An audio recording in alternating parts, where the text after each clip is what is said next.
dengan saya sendiri Adinda Wasila dan tempat saya Aprilia Iwatul Aziza. Saya David Fakani Putra. Saya Yudhistira Ali. Di sini kita akan membahas tentang sejarah dan pemikiran Ibnu Tufail. Nah, dari materi kita ini yang kita presentasikan kemarin, ada beberapa pertanyaan dari audiens kelas 3C. Yang pertama tuh, apa alasan Ibnu Tufail menolak pandangan bahwa dunia dan Tuhan sama-sama kekal? Apa tuh, Kak? Oh, jadi menurut apa yang saya baca, jawabannya adalah bahwa menurut Tufail, pandangan bahwa dunia dan Tuhan bersifat kekal merupakan antinomi atau ketidakcocokan yang tidak dapat dipahami oleh akal manusia. Ia mengkritik pandangan Aristoteles yang melihat dunia sebagai hasil gerak kekal yang berasal dari penggerak pertama tanpa kehendak dan kebijaksanaan. Ibnu Tufail menolak pandangan teologis yang menyatakan dunia sebagai hasil kehendak Tuhan yang bebas.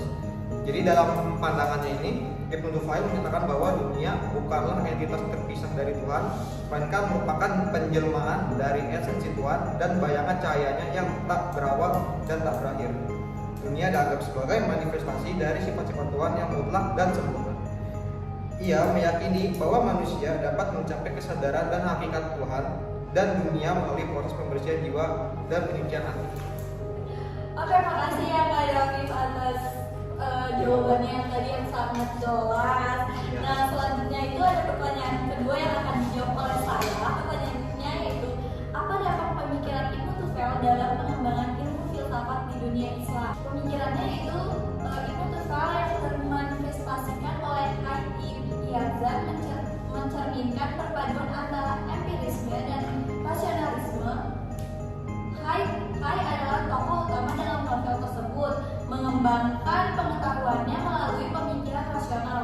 Ibnu Rushd, salah satu filsuf muslim yang terkenal dengan pendekatan rasional terhadap iman dan agama, menerima karya ini dengan baik. Lalu bahkan pemikiran Ibnu Tufail secara tidak langsung memiliki dampak pada pemikiran filsafat barat. Kisah tentang individu yang memperoleh pengetahuan melalui pengalaman pribadi dan eksperimen dapat dilihat sebagai elemen yang memengaruhi pemikiran tokoh-tokoh barat.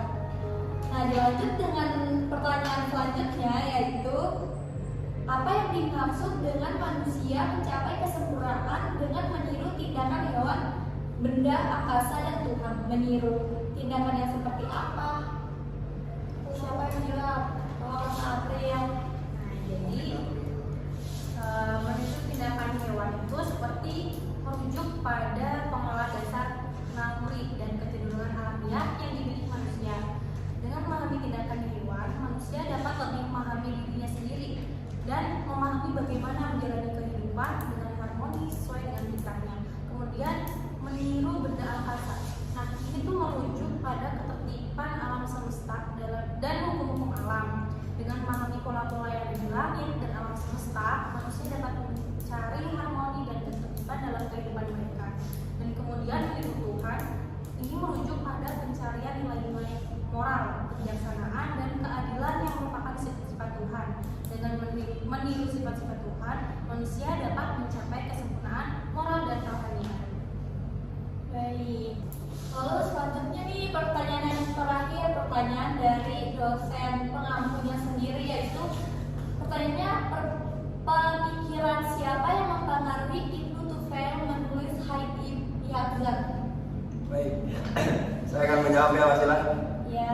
Boleh. Gagasan tentang belajar agama secara otodidak dan rasional ini yang mengarah pada keyakinan dan visi tentang Tuhan yang disampaikan melalui sastra novel filosofis alegoris bukanlah hal baru sebenarnya dalam sejarah sastra Arab dan pemikiran Islam. Ibnu Tufail terinspirasi oleh pendahulunya Ibnu Sina.